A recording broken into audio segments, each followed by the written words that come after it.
Good afternoon, everybody. This is Golden Moore Services. This is I am Hotep Jed Mutalib Atum El. And I just want to touch upon something real quick, man. Well, actually, it's probably not going to be real quick, but I want to talk about disinformation on the internet. I'm writing something for somebody, an affidavit in their situation.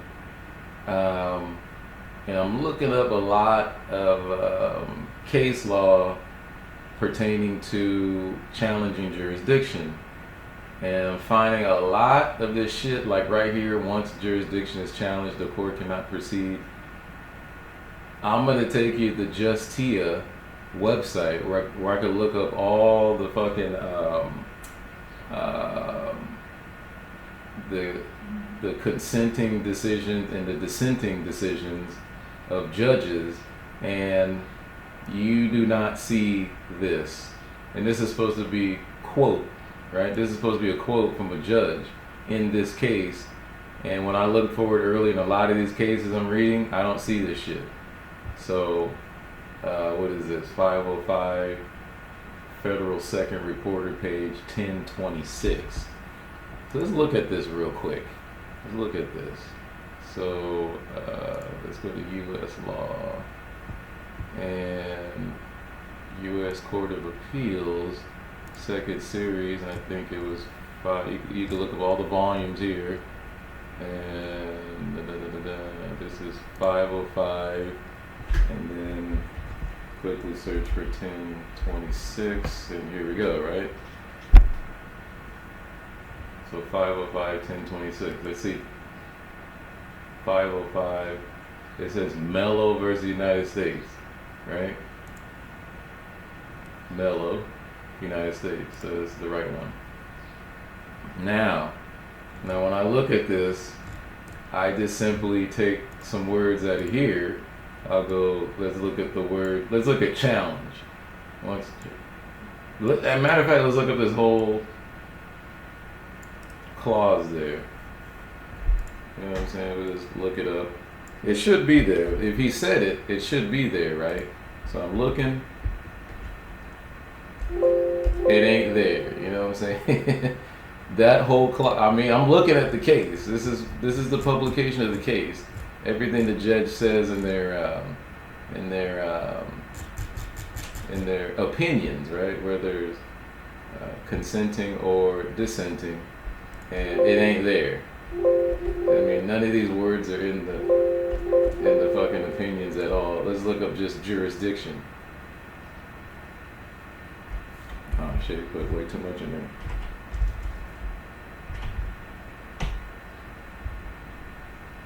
Jurisdiction. Alright, so there's 11 instances of the word jurisdiction. But we're looking for this exact quote. Once jurisdiction is challenged, the court cannot proceed. Mello versus U.S. Oh, shit. My bad. Okay. So, jurisdiction, defendant. Okay, that's not it. Because this is defendant's motion as amended to dismiss, urged that the court lacked jurisdiction by reason of plaintiff's failure to exhaust administrative remedies as required by 28 U.S.C. 2675A. So that ain't it.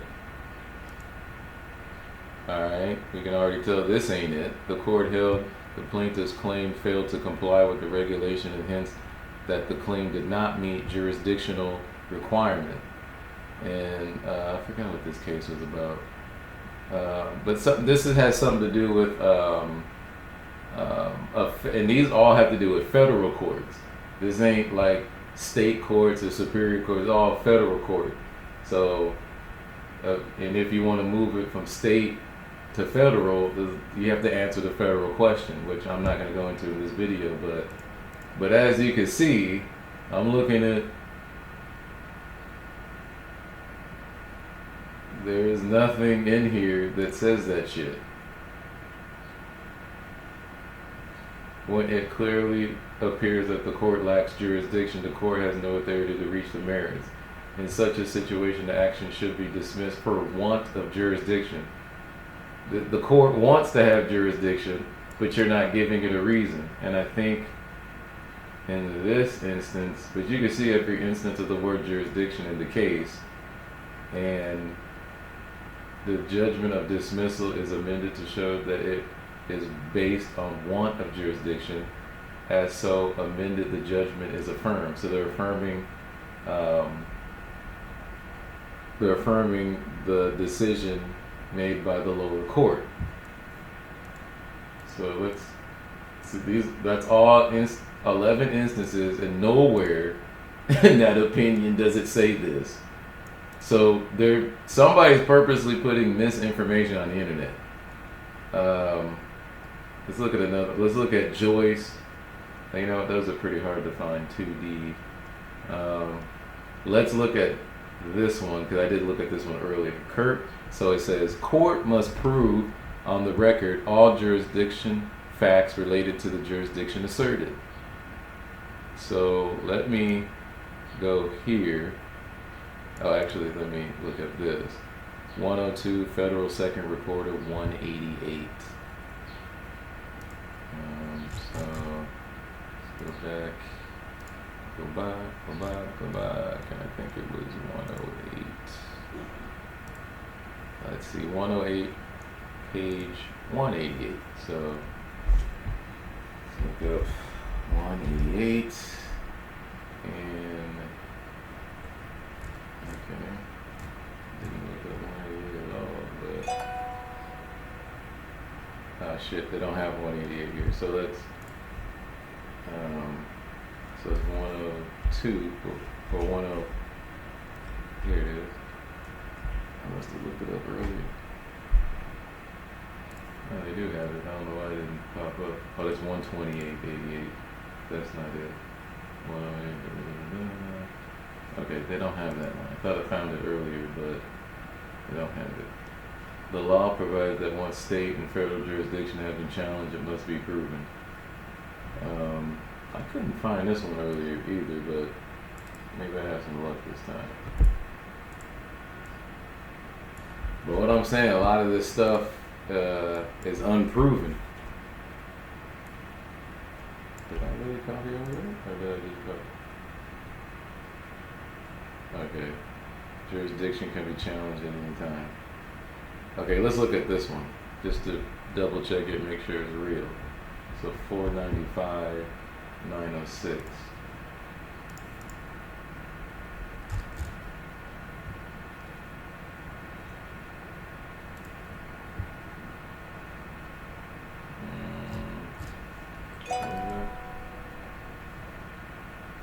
Let's see if we can find it.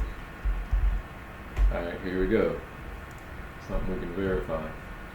So the law provides. Let me just type it in because it's doing a funny copy paste. It'll say the law provides. And if it's on here, Google will be able to find it on the page. But again, there's nothing in here where the judge is quoted verbatim saying the law provides. So again, let's look up jurisdiction. Alright, so Defendant Power Company filed a notice of appeal on February 23rd, 1972, and a separate motion to remand the case to the district court with direction to vacate judgment for lack of jurisdiction, the contention being that plaintiffs and defendants were all citizens of Utah. Oh yeah, this is the diversity of citizenship. So yeah, if you're gonna, I forgot what statute they're trying to stand on this one, but you got, this is another federal question. You can file under deprivation of rights. The county or the city trying to conspire against your rights. You could bring that into federal court. Another standing that you can have to bring in the federal court is an interstate commerce charge, where if you're doing business across state lines and you damage somebody or you commit fraud, then that can also be brought into a federal court. But it has to cross state lines. You have to be doing business across state lines. Or if you commit a crime, across state lines. Of course, the feds got jurisdiction. So anyway, let's read this. The remanded the cause to the district court for the sole purpose of hearing or determining the federal jurisdiction issue. So this is like a discovery. This court retained jurisdiction of the matter following completion of the district court hearing. This required the parties to show why the case at bar should not be summarily reversed with direction to dismiss for lack of jurisdiction. So it's being, the court is taking the position right here that whatever's going on here, they want to hear, they want you to file some affidavits of proof that this case should go back down to the district court, and then the district court is supposed to dismiss for lack of jurisdiction for diversity of citizenship. So let's read more. So you can tell this, you can just tell it's not in here. It's not in here, y'all. So we're looking for this exact phrase. We're looking for this sentence right here. The law, it ain't in here. I'm telling you. The law provides. It's not here, dude. So a lot of motherfuckers is using this shit in their paperwork, and I was double checking some paperwork I received from someone else. I'm not gonna say their name, but they were quoting a lot of this shit, a lot of this stuff. You can find this anywhere on the internet. They even got a Facebook page on this. But it's misinformation. I bet you the feds is behind it. I bet you the goddamn feds is behind it, or somebody from the bar that you made. But you got to understand the process for the federal question, and actually answering the question that will give the federal courts jurisdiction. The Supreme Court reason of jurisdiction. Federal courts is limited.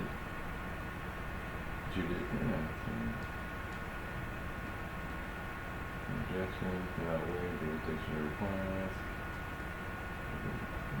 So I'm going through this whole thing because I don't.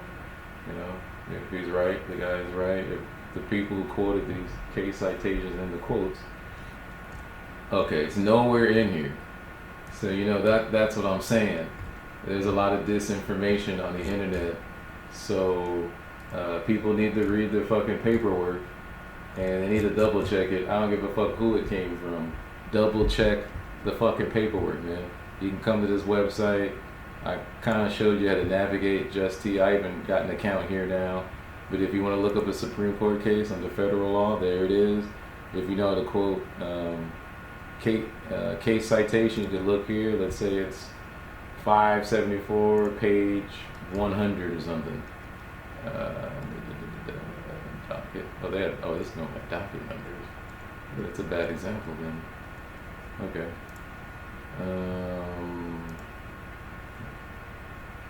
They're going by docket numbers. Hold on. Okay, here's the page number. 300 USC, U.S. Supreme Court Recorder, and then page 1. So this is Tabor versus Indian Territory. So that's how you look up stuff. You know what I mean? You come here, if you see like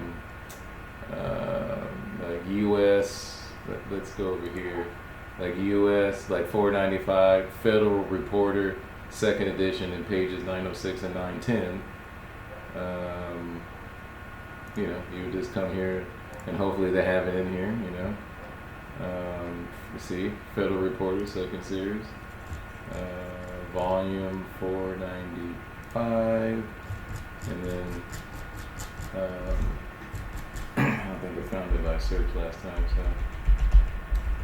let's go down to 906. Can get kind of tedious, but yeah, here you go, right here. It brings up the whole case. So you definitely want to learn how to read case law. If you don't go by a word and you don't know what it means, man. You could fucking, let's see a word that's not commonly used in our language, our common language. You definitely want to know what a statute is. Rendered, but what does rendered mean? I'm Hotep. What does rendered mean, man? Here it is right here. To provide or give a service, help, cause to be or become. Alright, so it's either a service or you're bringing it into existence right there. The rains rendered his escape impossible. So the rains pretty much caused his escape to be impossible. Simple as that. If you can't comprehend that, you may have to go to community college or something. I'm just keeping it real, man.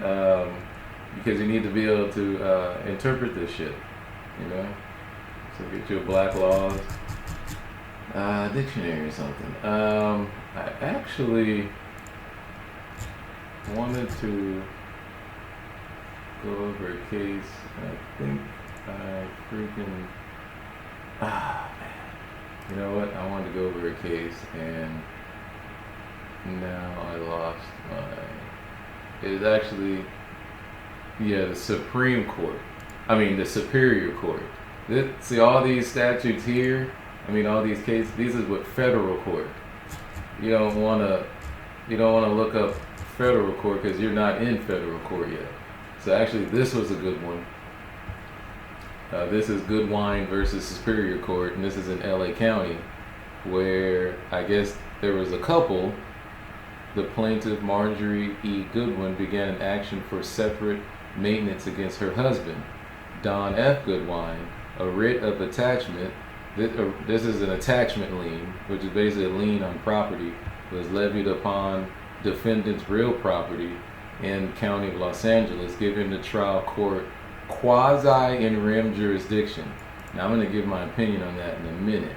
Here's some case laws in California that they're basing their jurisdiction off of.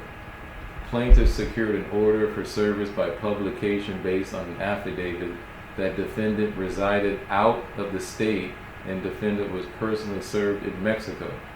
Defendant moved to quash the writ of attachment, the service of summons and complaint, and to dismiss the action on the ground that the trial court was without jurisdiction. So he thinks because he's in Mexico that they don't have jurisdiction over his property, but he's going to find out he's wrong. The trial court granted defendant's motion and dismissed the action. So they probably, I don't know if they should have done this, because they did have jurisdiction. So let's read on. Staying its order pending appellant review. Oh, okay, so they did grant the defendant's motion, but it's on pause. A stay is to prevent something from happening in the court. So they're staying its order of pending appellant review because the plaintiff, she appealed right away once the trial court granted the motion to dismiss for lack of jurisdiction. So plaintiff then filed this petition for a writ of mandate to compel the trial court to vacate its order dismissing the action.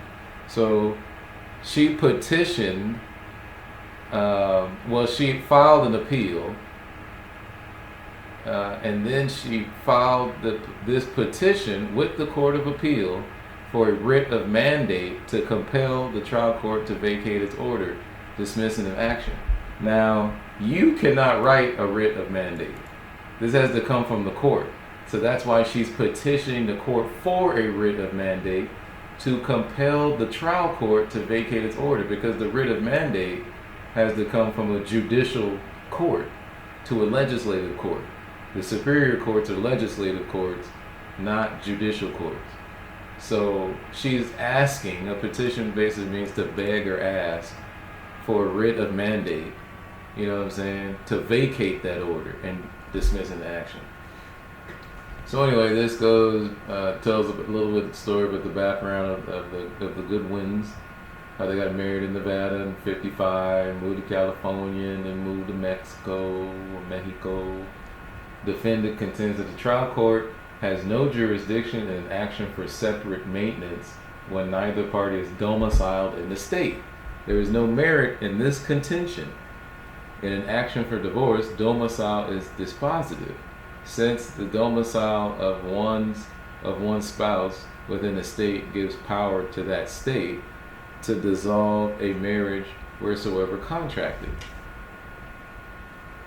So, I mean, this gets kind of tricky because they got married in Nevada, but they moved to California and then they moved to Mexico.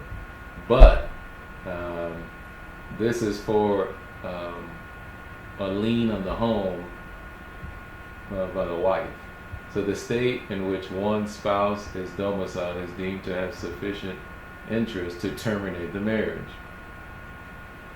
So this is a statement, a declaration statement. So the state in which one spouse is domiciled is deemed to have sufficient interest to terminate the marriage. So even though they're married in Nevada, California has an interest to terminate the marriage because they're going to make money off of it. That's why.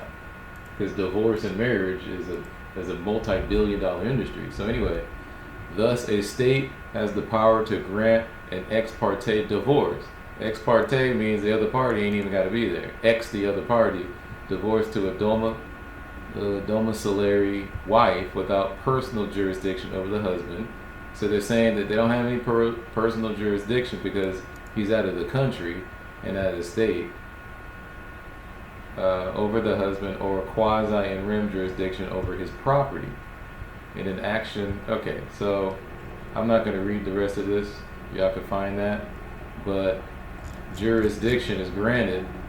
So the court made a procedural error and in deciding whether they had jurisdiction or not. Since the property is in LA County, they do have jurisdiction, so they erred. And so when she, what's her name? Marjorie, when she filed an appeal, she was actually granted the appeal, and I think the case was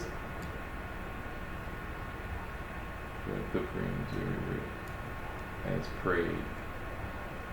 A determination that a plaintiff is domiciled here would ordinarily preclude granting.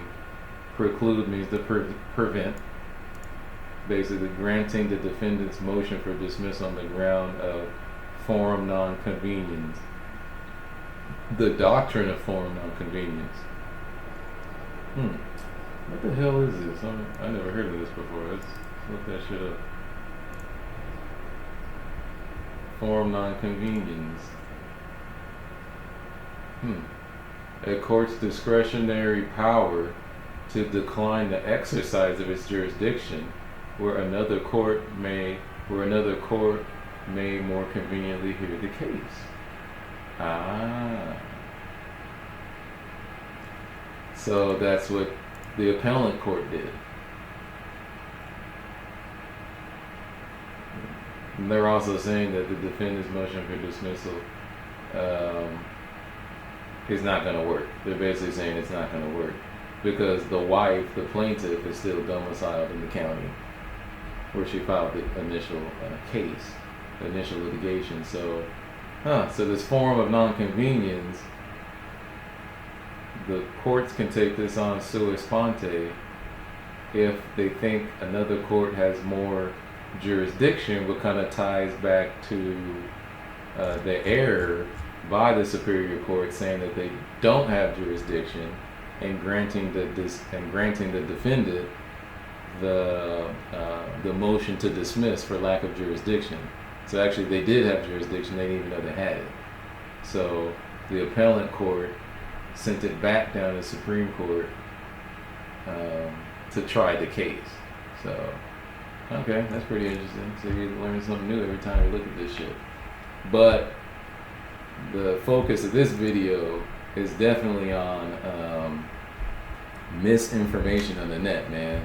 There's a lot of misinformation on the net, so do your own research, man. I don't give a fuck who gives you the goddamn paperwork. Do your own research. Alright? Alright, man.